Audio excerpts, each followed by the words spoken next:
Berikan aku 10 orang pemuda, nescaya akan kugoncangkan dunia.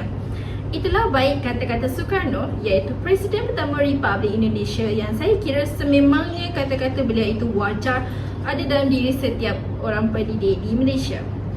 Alhamdulillah dan rasa syukur terhadap ilahi kerana pada hari ini kita telah dipertemukan dalam sebuah diskusi ilmiah, iaitu sebuah program pengisian ilmu, iaitu Forum Peranan Guru sebagai ejen sosialisasi. Assalamualaikum dan selamat sejahtera kepada hadirin sekalian. Sebelum ilmu menusuk di dada, oleh itu sebelum kita pergi dengan lebih jauh lagi, apa kata kita berkenalan dengan 3 orang panel yang sudi meluangkan masa bersama kita pada hari ini, iaitu memperkenalkan ahli panel pertama, iaitu Nur Farhana, memperkenalkan ahli panel yang kedua Nufara, dan yang terakhir panel yang ketiga itu Syakila. Perabot jati dari Sulawesi, cantik buatan perekaan terkini, pencetus kreativiti, penjana inovasi. Tema guru untuk tajuk ini, apa itu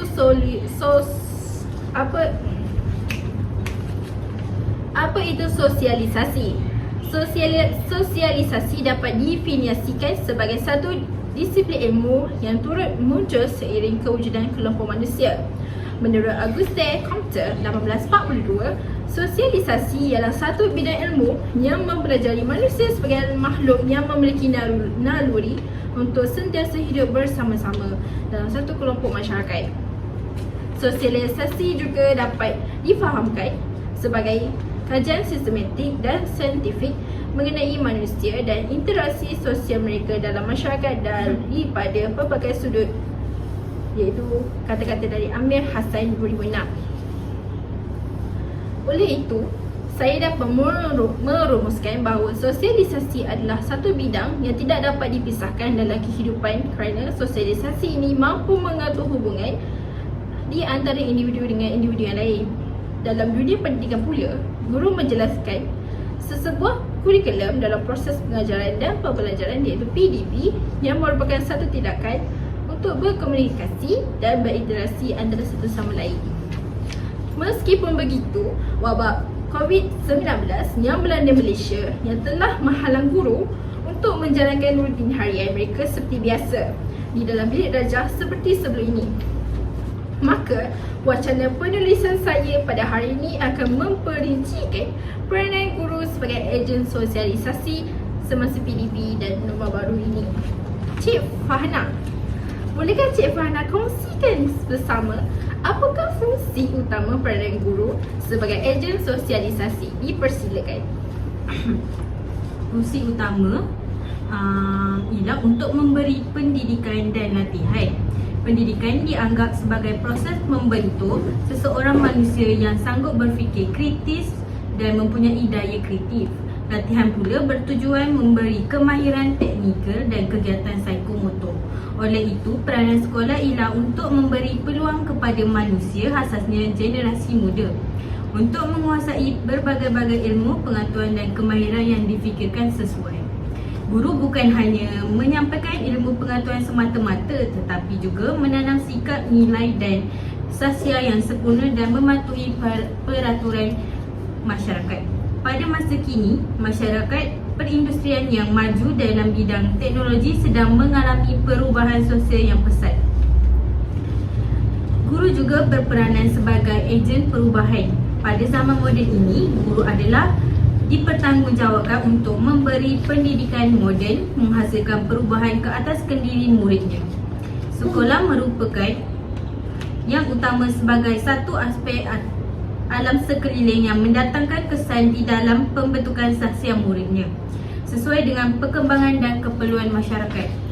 Sekolah yang berwibawa dan responsif mesti bersifat dinamik.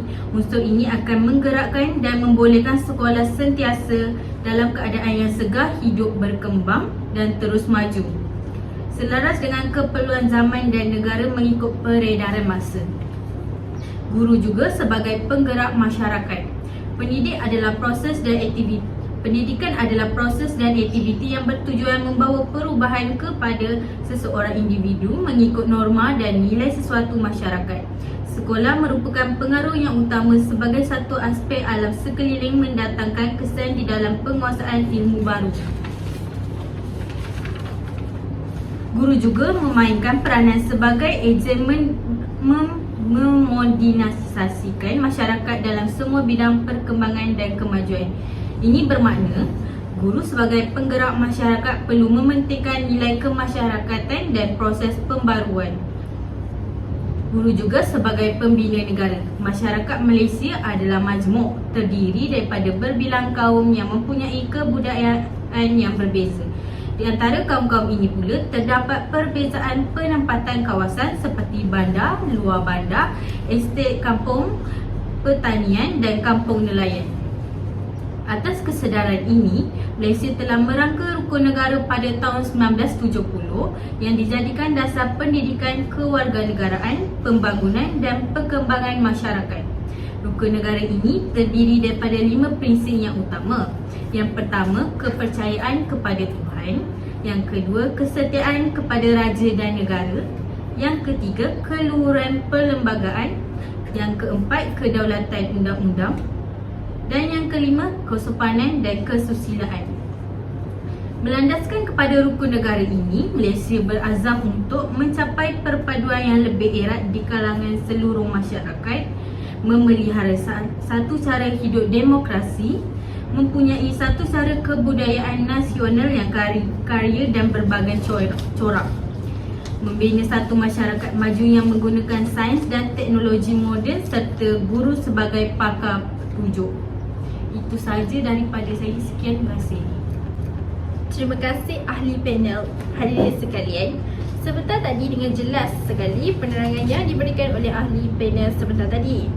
Hadirin sekalian, apa kata seterusnya kita bertanyakan pendapat ahli panel iaitu Cik Farah mengenai tingkah laku yang positif dalam peranan guru sebagai ejen sosialisasi. Dipersilakan.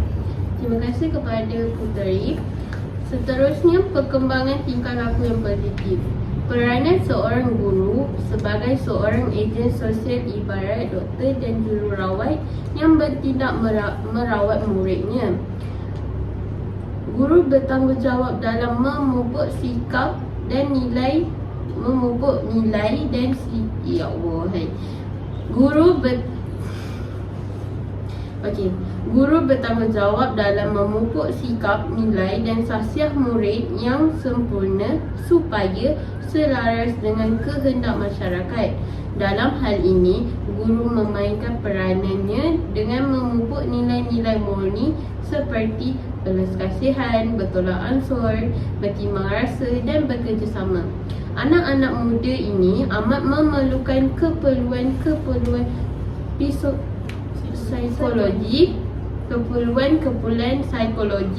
tersebut dan ini dapat dipenuhi oleh seorang guru yang baik hati serta ada perasaan belas kasihan. Kesemua nilai ini amat dihargai dalam sosialisasi. Dengan adanya penekanan nilai-nilai tersebut, suasana yang kondusif telah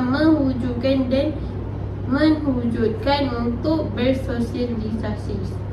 Guru perlu berusaha untuk membimbing dan membentuk tingkah laku murid yang positif dan menghentikan tingkah laku yang negatif mengikut nilai, norma dan kehendak masyarakat. Asas penting dalam pembentukan tingkah laku murid adalah dengan membina hubungan yang positif antara guru-guru dan murid di dalam sekolah ataupun di dalam bilik darjah. Guru perlu mempunyai kemahiran strategi tertentu untuk membolehkan murid membuat pilihan tingkah laku yang dapat meningkatkan peluang pembelajaran untuk diri mereka sendiri. Usaha dapat dilaksanakan dengan cara penyerapan nilai murni sama ada secara langsung ataupun secara tidak langsung melalui aktiviti pembelajaran di bilik darjah maupun ketika pelaksanaan aktiviti kelab dan persatuan. Terima kasih ahli panel. Hadirin sekalian, sebentar tadi dengan begitu jelas sekali panel kita telah memberikan pandangan mengenai tema kita pada hari ini. Saya fikir tentu hadirin sekalian juga jelas dengan penerangan yang diberikan. Memetik baik-baik kata seorang pemimpin pada masa dahulu, perjuanganku lebih mudah kerana mengusir penjajah. Perjuanganmu lebih sulit kerana melawan bangsamu sendiri. Pada pandangan saya sendiri, baik-baik kata tersebut sebenarnya betul ditujukan kepada pendidik. Ini bukan bermakna pendidik perlu berperang sebagainya, tetapi peranan guru sebagai pendidik bukanlah suatu tugas yang mudah. Kita teruskan dengan ahli panel yang seterusnya, iaitu Cik Shakila. Baiklah Cik Shakila, dalam hati saya sendiri sejak dari tadi terlonjak-lonjak rasanya tahu apakah peranan sebagai ejen sosialisasi semasa pandemik COVID-19. Dipersilakan. Terima kasih kepada moderator kita yang cantik cerita manis menawan. Baiklah, kita sedia maklum bahawa negara kita tidak terkecuali dari wabak COVID-19 yang pernah melanda dunia 2 tahun yang lalu. Oleh itu, kerajaan Malaysia telah menggunakan beberapa kaedah yang boleh mengurangkan beban yang dipikul oleh para pendidik dan pelajar. Kaedah yang telah digunakan oleh majoriti negara serta negara kita sendiri ialah kaedah pembelajaran menggunakan aplikasi WhatsApp. WhatsApp merupakan aplikasi telefon mudah alih ataupun telefon pintar untuk pesanan segera. WhatsApp menawarkan komunikasi mudah alih yang lebih cepat kepada para guru untuk memberikan maklumat kepada para pelajarnya. Penggunaan WhatsApp merupakan pilihan sebagai medium utama untuk berkongsi bahan pengajaran. Bahan pengajaran ini termasuklah video pengajaran, nota ringkas, jalan kerja tutorial dan perbincangan topik yang kurang difahami. Sebelum guru berkongsi sebarang video pengajaran di dalam WhatsApp, saiz video akan dikompres terlebih dahulu supaya saiz menjadi lebih kecil dengan menggunakan aplikasi Handbrake. Jika saiz terlalu besar, ianya tidak dapat dimuat naik ke dalam WhatsApp dan ini akan menyukarkan proses pengajaran dan pembelajaran. Aplikasi WhatsApp ini juga tidak menggunakan data yang banyak dan mudah digunakan kerana aplikasi ini telah pun sinonim dengan pelbagai lapisan masyarakat. Oleh itu, kaedah pembelajaran menggunakan aplikasi WhatsApp sangat sesuai dalam situasi pandemik kerana ia mudah digunakan. Seterusnya, para pendidik juga menggunakan kaedah merakam video pengajaran untuk dihantar kepada pelajar. Kaedah merakam video mengajar juga boleh digunakan oleh guru dalam proses pembelajaran dan pengajaran. Walaupun cara ini memerlukan penggunaan data yang sedikit tinggi, namun penerangan guru secara langsung juga diperlukan bagi memastikan murid-murid mendapat kefahaman yang jelas mengenai sesuatu topik. Contoh subjek yang memerlukan penerangan secara langsung oleh guru ialah subjek matematik. Guru boleh menggunakan kaedah merakam dirinya sendiri sedang mengajar, kemudian menghantar video tersebut ke aplikasi-aplikasi sosial seperti WhatsApp dan juga Telegram. Dengan perkongsian video berkenaan, murid dapat gambaran lebih jelas sekalipun tidak mengikuti sesi pengajaran dan pembelajaran dalam bilik darjah. Selain itu, kaedah pembelajaran ini juga membolehkan pelajar melihat berulang-ulang kali video jika pelajar tersebut terlupa dan kurang jelas akan sesuatu topik. Walaupun begitu, kaedah ini perlu dikurangkan dan hanya digunakan jika diperlukan sahaja. Hal ini kerana untuk memuat naik video yang dihantar oleh guru tersebut memakan data yang sangat banyak dan perkara ini akan membebankan pihak pelajar, ibu bapa dan guru tersebut. Tambahan itu,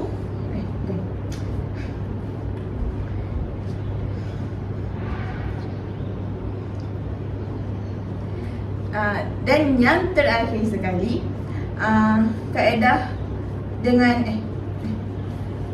yang terakhir adalah dengan memberi bahan bertulis kepada pelajar. Sejak pandemik COVID-19 bertapak di negara kita, proses pembelajaran dan pengajaran telah dijalankan secara online. Namun, ianya telah memberikan bebanan kepada pelajar-pelajar yang mempunyai masalah internet, terutamanya pelajar-pelajar yang mendiami kawasan pedalaman. Hal ini telah menyebabkan pelajar tersebut telah ketinggalan dalam pelajaran berbanding dengan rakan-rakannya yang lain. Oleh itu, sebagai seorang ejen sosialisasi, guru perlulah mencari penyelesaian demi menyelesaikan masalah tersebut. Guru boleh menghantar bahan bertulis dan latihan ke rumah-rumah pelajar yang mengalami masalah gangguan internet. Hal ini memudahkan pelajar tersebut untuk belajar sendiri di rumah. Perkara ini sangat penting supaya pelajar yang mempunyai masalah internet tersebut tidak ketinggalan dan terabai pelajarannya. Sekian, itu sahaja daripada saya. Terima kasih. Terima kasih Cik Syakila di atas penerangan yang diberikan. Sebelum berakhirnya sesi forum ini, adakah ada dari kalangan panel kita ingin memberikan sedikit penambahan? Jika ada, dipersilakan. Saya dari panel 2 ingin menambahkan beberapa maklumat seperti penguasaan ilmu dan kemahiran. Ilmu menjadi aset maknawi dalam kehidupan setiap insan. Dengan adanya ilmu sebagai bekalan hidup, barulah seseorang itu dapat mengeksploitasi ilmu yang dimiliki itu ke arah kemajuan diri, pembangunan nusa dan pemartabahan bangsa. Sebagai ejen sosial, seorang guru tidak boleh merasa jemu untuk menimba ilmu baharu seperti menimba ilmu baharu serta mempelajari kemahiran terkini yang sesuai dengan perkembangan diri dan masyarakat. Hal ini kerana dalam konteks masyarakat sewajarnya ini, ilmu dan guru yang menguasai ilmu yang mantap dapat meningkatkan profesionalisme keguruan, menjalankan tugas dengan cekap dan berkesan serta menjadi lebih kreatif dan inovatif. Penguasaan ilmu pengetahuan bagi setiap guru juga amat penting dalam menjayakan hasrat kerajaan untuk melahirkan pelajar yang mempunyai kemahiran berfikir aras tinggi. Oleh hal yang demikian adalah menjadi tanggungjawab pendidik untuk mempersiapkan diri terlebih dahulu dengan pengetahuan dan kemahiran bagi memastikan produk yang dilahirkan kelak memenuhi ciri-ciri murid sebagaimana yang diimpikan. Dengan itu, guru perlu menganjak paradigma dengan melakukan transformasi minda agar dapat merealisasikan hasrat yang disebut. Terima kasih, itu sahaja daripada saya. Terima kasih Cik Farah di atas penerangan yang diberikan. Cantik dikenal doko suasa, tidak perasan kancing yang karat. Guru pembina negara bangsa, pendidik insan dunia akhirat.